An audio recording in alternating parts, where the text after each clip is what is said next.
皆さんこんにちは。元気ですか? Hi guys, I'm Maybe and welcome to my channel. I recently made a decision to go back to Japan. I've always wanted to. For years, I was in Japan as an exchange student in 2006 in what's called a gap year program. So basically, it was between high school and college. I was in a Japanese high school. I was there every day, interacting with the other students, eating the cafeteria lunch. That was interesting sometimes. Very interesting sometimes.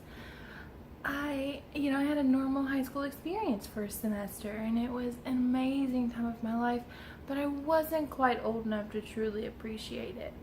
So now, 11 years later, I'm gonna go back.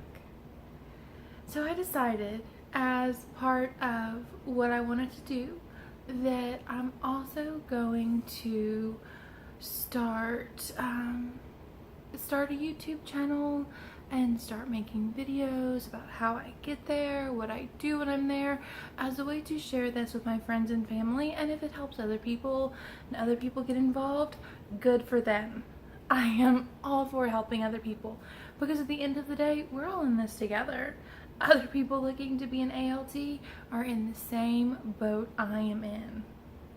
We all have to do the applications, we all have to wade through the programs, we all have to figure out if it's right for us or not. We all have to ask ourselves, ALT or Eikaiwa. At the end of the day, there's major decisions to be made. And if I can help someone with my walk through all of that, and if someone thinks of something they didn't before, that's a win for me. And I'm happy with that. But the main purpose of this channel, at least for now, is to help keep my friends and family updated and to not have the same conversation 5 million times. You don't want to know how many times I have had to tell people, this is what I'm doing, this is why I did it. A story kind of loses it for you once you tell it 1,000 times. So anyway, this year I decided to apply with a couple different companies. So far I've applied with Interac and Eon. I accepted a job offer from one and not the other, simply because it turned out one wasn't for me. So I will compare ALT and Eikaiwa in a separate video, because it was a really tough decision for me. Eikaiwas pay more, they do, and there's other benefits there with some of those companies, but I really wanted an ALT position in a school where I get to do culture days and I get to do sports day and all the other things that just come with Japanese schools. Plus, I miss being in a classroom. I was a substitute teacher for 2 years, and that was the best thing I've ever done. The only reason I'm not in a classroom right now is I was living with my dad at the time while I was trying it out and seeing if it worked for me, and he got sick and passed away. So I came back home, I did some temp jobs. Now I'm working in medical billing. Medical billing and classrooms are not the same thing. I don't like it. I make decent money, really good money, but I feel like I run around in circles all day. So being there and doing that made me decide I really want to go through with this. So the first company I'm going to talk about is Interac. Interac is an ALT company, meaning you're an assistant language teacher. They put you in Japanese schools. You can do anything from kindergarten to what we would call in the US 12th grade, but third year senior high school there. System's a little different. So you can do anything. You could be in all elementary schools, all middle schools, all high schools. You could have 1 school or 5. I think she told us the most somebody has is 15, but they're all inside of Tokyo, and it's really easy for him to get to each one. She also told us he's had that since the 80s, and he's not going to give that up. So I'm probably going to have more than one school. That's okay with me. I'm probably going to teach multiple grades. Again, that's okay with me. That gives me multiple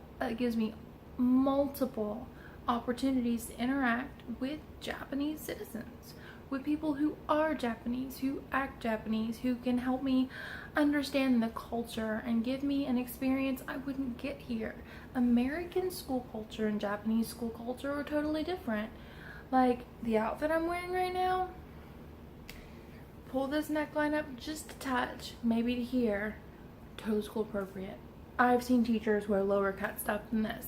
Japan, I know, way up here. Don't go past the collarbone. And that's just one example. I mean, clothing is so different. There's just so many differences between American schools and Japanese schools. And that fascinates me. I have a bachelor's degree in English literature. And I have a master's degree in teaching English as a second language. My master's project was on, don't fall asleep on me guys, on how oral language practice and communication fosters both literacy and fluency. So basically the bare bones of my paper was how speaking in a language actually helps you learn to learn how to speak it, understand it, it helps you learn how to read it and write it. So really it fosters everything. Because of that and because of my fascination with that topic, I thought an eikaiwa was for me. So I applied for Eon, and there were a few things with Eon that I didn't like once I got to that informational session, and I decided to pass on that. Anyway, so Interac. It's a dispatch company. They hire a lot of people. They bring a lot of people over from several different countries. Right now, I know that they are, because once you get past the phone interview, Interac sends you an email saying, come join our Facebook group. You know, we will accept you into this Facebook group. And it's for people who are applying to Interac now and have passed the phone interview, and for those who are in Japan. You know, everybody from that phone interview on, if you want to join that group so you can help each other. So I know they're doing interviews in Europe. They are doing a lot of interviews in Jamaica. They're doing interviews all over the US, and people are reaching out to each other and saying, hey, you know, how do I do this? How do I do that? A couple weeks ago, somebody asked a question about cell phones, and there have been a ton of responses. Questions have been asked about omiyage, questions have been asked about everything. So far I'm really, really pleased with Interac, but it's a big company, it's a dispatch company. They don't pay the best. Get over it. There are so many companies that won't hire abroad. I did the job search just out of curiosity. I think I was on Gaijin Pot maybe, and I looked, and I looked at the ones that that said, you know, must be in Japan. There's a lot of things that say must be in Japan. I am not using Interac just to get to Japan to get a different job. Ultimately, I'd like to teach at a collegiate level, but I don't know. I'm fascinated with Japan and Japanese culture. But back to Interac. Let me keep this one on topic. Attempt 1 wasn't on topic. So you do this application with Interac. It's not very complicated. I did the JET application when it was paper. The entire process with Interac is less complicated than that actual paper application was with JET. Anybody who's done that application knows what I'm talking about. Everything in triplicate, some things in this folder, some things in that folder, big old thing. It was a mess. Really glad that went electronic. So now if I decide to apply again, it's not as big of a headache.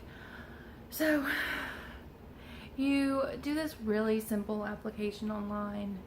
It's really not complicated. And they call you. Actually, they email you and say when would be an okay time to touch base. Yeah, I got an email before I got a phone call. Then again, I might have been at work for the phone call and then got an email and then had them call me at a set time.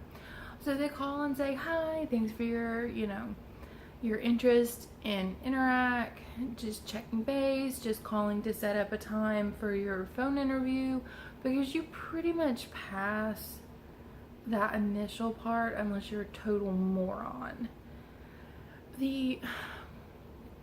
Don't let them lie and don't believe it on the internet when people say that first phone call doesn't matter. That first phone call, if you're like drunk, don't answer. Like if you're really sick, maybe you could email them back and say, I'm really sick, it's hard to understand me on the phone, and they can set that up through email.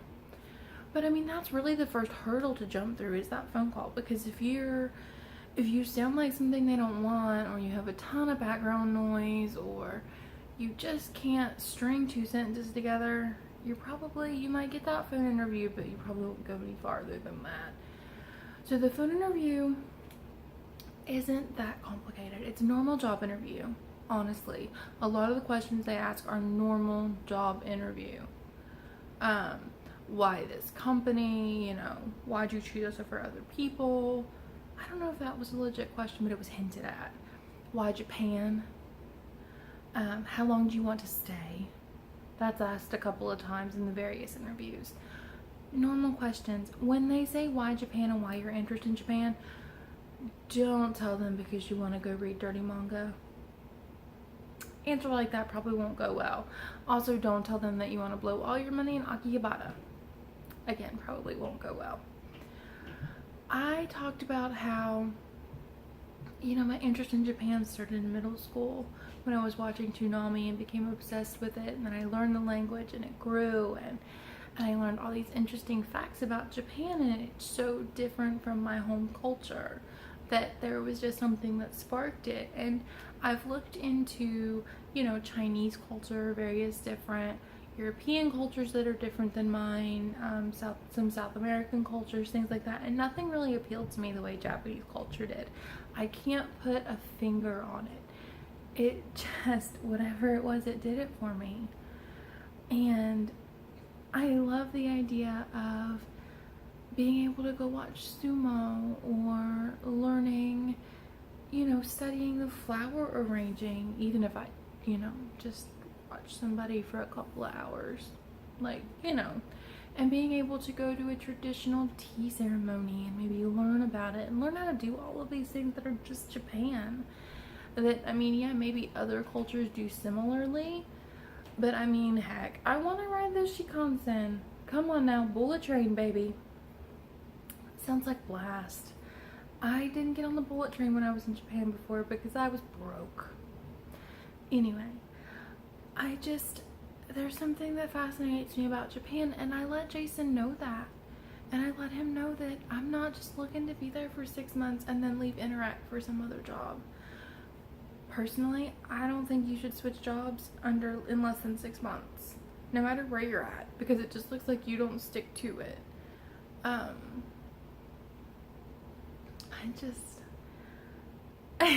I'm smiling at the idea of thinking that I'm 6 months from Japan.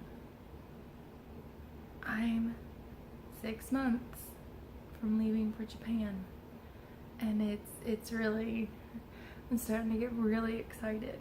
So anyway, you have this phone interview, and my phone interview could have gone a couple different ways, because that initial phone call, because I live in southern Ohio, right along the Ohio River. So that initial phone call, he said, hey, we have an interview in Columbus this weekend. He said, I can schedule your phone interview for, it was gonna be like Tuesday or Wednesday. Now this is Monday night, remember? Monday night, like 6:30 Monday night. Like it wasn't even, I'd worked a whole day, came home, did this interview. Or did this phone call. So he said, I can set it up for, so it was gonna be Tuesday or Wednesday, and then, you know, if you pass that, we can get you in on this weekend. And I said, I wouldn't feel ready. That would be rushed. I wouldn't be able to get my transcript that quickly. I wouldn't be able to get the pictures done that quickly. There were other things I just wouldn't be able to do, and I wouldn't feel comfortable. Plus, it's not a lot of time to get a demo lesson together. Yeah, you guys can see my poster board over there because I can see it. So he said, okay. And he looked up the next day. I mean, he thanked me for my honesty and said, I wouldn't be comfortable with that either. I totally understand. So we got one that was going to be 5 weeks from like that time we were talking about. So we set up the phone interview for the next week, and I don't get nervous during interviews. I just don't. So it wasn't that big a deal for me. They don't ask you anything really tricky. They don't ask you anything that is nerve-wracking. They don't ask you anything that is unexpected. I mean, they have done this so many times with so many people. I mean, they don't ask you random stupid questions. I did a lot of research beforehand, and some of the questions that people were saying they were asked, I wasn't asked, but I was asked questions that other people didn't mention. So I really think that's just how the conversation evolves. Every interview is a little bit different. Even the same interviewer can do 10 interviews, and each one's going to be slightly different. So he said, we'll email you, you know, and let you know either way. And they said within 3 days. And I said, crap. Because I had looked online and all these people said, I knew at the end of the phone call. I knew immediately. So I got off the phone with Jason and I called my mom and I said, Mom, I don't have it. I said, all these people online have said, you know, at the end of the interview, like, you know, and I don't know. I said, Mom, he said he'll email me. I said, Mom, I didn't make it. I said, Interac rejected me. She's calming me down, and 20 minutes later I get the email saying congratulations. So all that worrying for nothing. I'm a little high strung sometimes. So he gave me a list of things I would need. On it were really oddly sized pictures, transcripts, a passport. I had to fill out an application. I had to fill out some different papers. You know, I just needed normal stuff. I needed to do a demo lesson, which is really good because they tell you, they don't restrict you on the warm-up. They don't restrict you on your introduction, but they give you a paragraph you have to read. And for the main body of the demo lesson, they give you one of 3 choices. And honestly, they give you 3 or 4 demo lessons to watch. You can watch those and copy them. I didn't know that at the time. I didn't know that they were going to give me 3 examples and let me pick.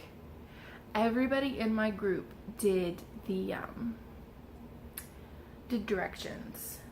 So it was over and over and over again, but that's okay.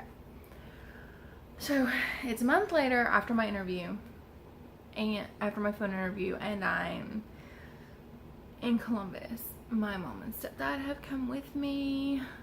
They were excited for a weekend paid by me. It wasn't any more expensive for me to bring them with me, and I didn't have to drive. So we left Friday after Mom and I got off work. My stepdad drove. We got in late. Not a problem. I would recommend getting a good night's sleep and eating a good breakfast. I found a hotel with a continental breakfast right across the street from my interview location. Again, I would recommend staying really, really close to the interview location because it's going to be a city you don't know. You could hit traffic. That could be the weekend a bridge collapses. Just anything could happen. Somebody could wreck right in front of you. You could wreck. Somebody could get a flat tire. It could snow the night before and you could be snowed in the parking lot. That didn't happen. None of that happened because I just walked across the street and I was there. So when I walked into the hotel, I saw one guy sitting there and I thought, hey, maybe that's a poster board. But I thought, he looks a little older than most of the people that apply for Interac. So I didn't sit with him. I sat across the room at a table kind of in the middle with my poster board on the table so that anybody who saw the poster board would know, hey, I'm here for the Interac interview. So people started to trickle in. The first one who trickled in was there were 7 of us in total and only 3 of us were girls. One of the other girls walked in first and she and I were talking for probably 10 minutes before anybody else walked in. We were both really nervous. We were talking about what we prepared. Honestly, when you walk in there, look for the people with poster boards who are in suits. They're gonna be just as nervous as you are. I mean, they're gonna have done the same stuff. So, when it came down to it, you know, all 7 of us are sitting there. The guy I thought wasn't an Interac interviewee was. So we're all sitting at this table and we're chatting and we've got our poster boards stacked on like the sofas. I put mine on the bottom and I told everybody else, you know, just stack it on top. They won't wrinkle, they're fine. They're not on the table, we're not juggling them, can't step on them, they're just sitting on the thing. Get to know those people, you're gonna be with them all day. So we go back and the first part of this in-person interview is an information session, and it wasn't that hardcore. Like it was basic stuff. A lot of it I knew because I'd been in Japan. It's important that you do ask questions during this part. 1, because they can give you answers, and 2, because it looks like you're more interested. So, and that might make or break it. I mean, I asked questions. I asked a lot of questions. Don't ask anything that seems to be a certain political bent, because I don't think that'll go over well. I mean, they know we all have opinions, but I don't know if an interview is the place to... I don't know if this interview is the place to air that, honestly. So we did that, and then you have an English test, and it's really simple. If you look up a list of commonly misspelled words, most of them will be on there. So just review your basic spelling rules, your basic grammar rules. You'll be okay. I don't remember a whole lot about the spelling test, about the English test. I know that I wasn't sure about a couple of the spelling words, but I got the grammar all right. But my bachelor's in English Lit. If I can't pass a simple English test, there's an issue. So it was harder for some people than others. Now, if it was a math test, I'd have been a little bit sunk. So, we took a break after that and we came back, and then we started our demo lesson. So it was more or less like, I can't remember if we volunteered or if she gave us numbers. I know I was the one of the last ones to go. One guy kind of messed it up and she let him go again. So you are given the choice of a silent supportive audience or an audience that participates. Only 2 people. I was one of 2 people who let the others participate, and I felt like it added something.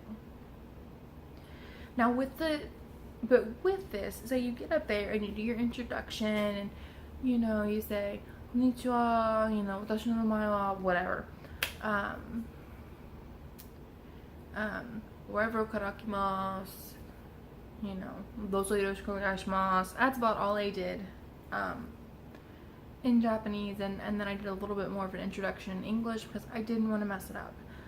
My English is good enough that I can do an introduction fairly well. I don't have a whole lot of problems with that.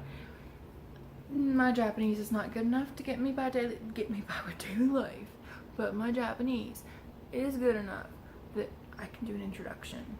If I'm given a month to prepare it, I could have done an introduction fully in Japanese.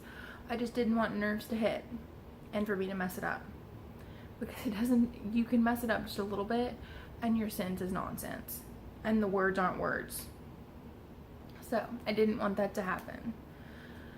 So then we read this paragraph and it talks about how Interac was formed and how many how many employees they have and their goals and this and that. And really, it's just a bunch of different sounds in English, and they're just trying to see how you sound pronouncing it and how you sound reading aloud to a group of people. So the third part is your warm-up, and I used head, shoulders, knees, and toes. And after the second, so we went through head, shoulders, knees, and toes twice. And then after it, I said, okay, class, one more time, or are we all warmed up? One more time, warmed up, one more time, warmed up. And one of the girls said, one more time. And I said, okay, let's do it. Did it one more time. Get really into it. You're supposed to feel stupid. So after that, because every part you're like, part 1, introduce yourself. Part 2, you read it. Part 3, you do the warm-up. Part 4 is the actual demo lesson. So let me grab my board. My demo lesson was directions, as you all can see. I made mine kind of pretty. I added stuff that you didn't necessarily have to. I can't see what's on the camera. You know, but you basically say, how do I get from my house to the park? You know, that's like the gist. But in the beginning, you're standing there facing the class and you're asking them what's their left, what's their right. It's much easier for you because your left is different from their left. If you do something similar to what I did and I asked the class to raise their left hand, asked the class to raise their right hand, and then asked, class, what's on the left? What is on our left? And somebody answered, the windows are on our left. Good job. Very good. What's on our right? And somebody said, the fire extinguisher or something, and it wasn't wrong. It wasn't right. Try again. One more time. Try again. And they said, the door. Good job. And, you know, then you go through the directions. You're good to go. I mean, it's really, don't be nervous. Everybody has to do it. Thousands of people have done this. They have seen worse. We were joking with Beth afterwards, and I said, you've seen worse than all of us, right? And she said, oh goodness, I've seen so much worse. She said, I have seen it go terribly. She said, you all have nothing to worry about. Because remember, she's probably interviewed thousands of people. She had 7 right there. And she bounced around somewhere else the weekend before, bounced around somewhere else the next weekend. So really, don't stress. You've got this. You're not going to be the worst they've ever seen. So after that, you go to lunch and you come back for your interview. My interview was last because I had a hotel room. I do recommend having a hotel room because even the first interview, was it 3:30, I think? Something like that. So by then, you've been there from 8 to 3:30. You probably woke up by 7 or earlier. So I would definitely recommend getting a hotel room. That way, you know, you're just not as rushed and you're not as stressed out. So, you know, I went in there, and again, it's a basic job interview, and they ask you questions based on your preferences. They ask you to actually have placement preferences. They may not be able to place you where you want to go, but you're easier to place if you have preferences, and we all have preferences. We all like a small town or a big city, maybe medium sized. Maybe you're like me and you just want to be a day trip to a big city. Like, I don't want to be in a big city. But if I was if I was an hour from Tokyo or Kyoto or Osaka or whatever, let's do it. Now, don't put me in Hokkaido because I don't like snow. But I'm okay with hot and humid, and that's what I grew up with. And let them know that. And then, they ask you, what is something that you think you can change, or what is something your bosses think that you could do better. Like, honestly, they ask you why Japan. How long are you planning to stay there? Every answer is up to you, obviously. I told them at least 2 years because I feel that you really need that long to get adjusted. I also pointed out that last time I was in Japan long enough to get through the honeymoon stage, go into that deep depression, and come out of it. And so I know that exists. I know that's a thing. I do, and I've done a lot of research, and I know. So then you're good to go. And you probably made friends there. I made friends there. You probably will too. So it's interesting. Then comes the waiting. It took about a week for them to tell me they didn't have everything they needed to send my stuff to Japan. So then it took me about a week to get everything they needed. So then it took them a couple days after they got it to send it. No, it took them a week to send it to Japan. I guess they send stuff every Thursday, every Friday, or whatever. Like, they have a set day they send stuff to Japan. And then it took about maybe a week after it was sent to Japan, a week and a half. So it took maybe a month after my interview to get the email that says, "Congratulations, you've been chosen." I think we all got the job. I have kept in contact with 3 of the 6 other people that were there. One is on the Interac group, and I know that she got the job. I don't know about the other 2. Regardless, that's 5 of the 7 that I know were offered the job. I know one of the guys took a position with a different company because he didn't want to wait a year.